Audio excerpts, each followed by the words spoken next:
Okay, so I think I'm going to call this a grammar lesson for Jordan Peterson.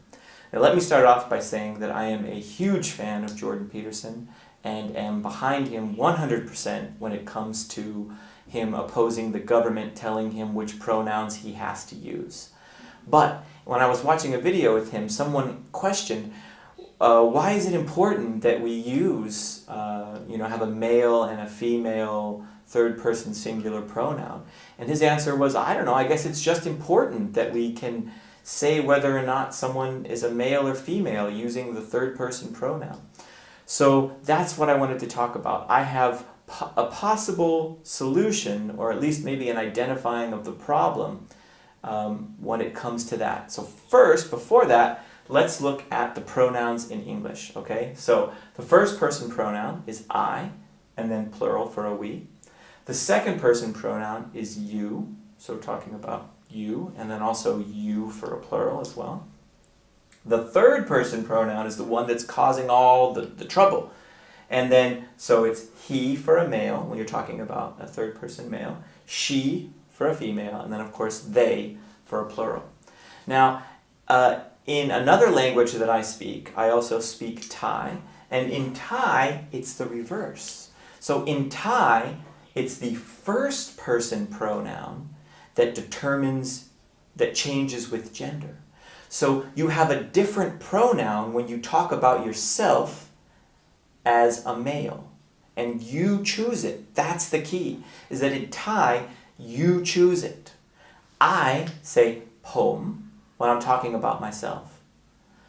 If you are female, you say di chan.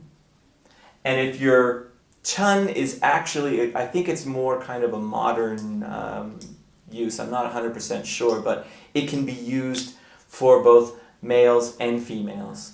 And it's also used a lot in songs. Male is really kind of identifying with this like masculine role when you say pom.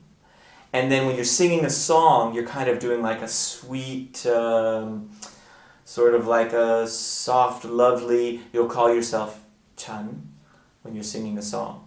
But this is the key, not creating new third person pronouns, but if you want to create a new first person pronoun and then call yourself by that first person pronoun, and then other people might be able to hear and recognize that, and then they'll go, he's basically saying that he's identifying as a man. Why not do that? Why, if this is some sort of a problem, the progressive leftists should create new first person pronouns, not new third person pronouns, because they are in control of using that pronoun. They're the ones that choose it. Now, I don't know what those pronouns would be. I mean, I don't know, what do we have?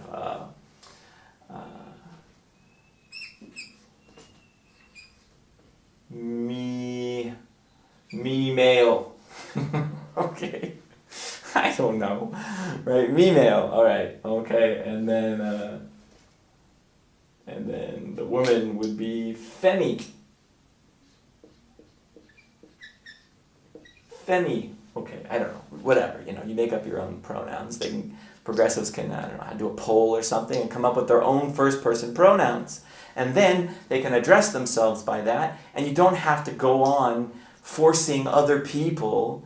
It's, once again, it's this difference between trying to change yourself or trying to change the whole world. So obviously start by changing yourself. Now, so that's what I want to say, is that it's not actually important to use the third person singular as determining male or female. In Thai, it's one word. In Thai, the third person singular, kao, that's it. Doesn't matter, it means he, she, him, her, kao. It's one word. Now, you can obviously say, that woman, if you want to make sure that to signify that it's a woman, you can say that woman. But really, they just leave it a single, genderless. Now, there's also ter, which gets used often with women, but it's basically indicating a sweet person or a person that you love is also a third person pronoun. So there you have it.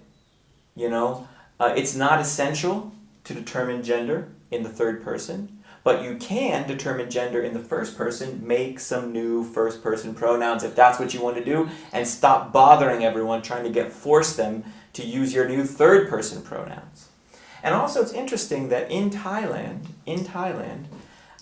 there is a enormous amount of gender mixing in Thailand. Probably more than anywhere else in the world. There are so many transsexuals in Thailand. It's amazing. And I think that might have to do, the language, I don't know which came first, I don't know, but it definitely helps them because they can refer to themselves by whatever gender that they're identifying with. And then other people know, and then when other people are referring to them, they're not, it's non-gendered, the third person. Now that's how Thai works. I'm not trying to say that English could even do this. I don't think you should force people to use any words. But if you're going to start changing the language and adding new words, go ahead. Words get added all the time. But you are the ones that speak those words. And then try to get other people to recognize them. And I don't think people would have a problem if you want to call yourself some other first person pronoun. I mean, I don't have a problem with that. I'm just not going to carry a list of infinite numbers of, 60, 70 third person pronouns and try to figure out what I need to call everybody. That's ridiculous. Anyway, so Jordan Peterson, I am a huge fan. If you watch this video, hopefully it's even just a little bit meaningful to you. Thank you so much for all the work that you're doing, and I'll see you again in the next video.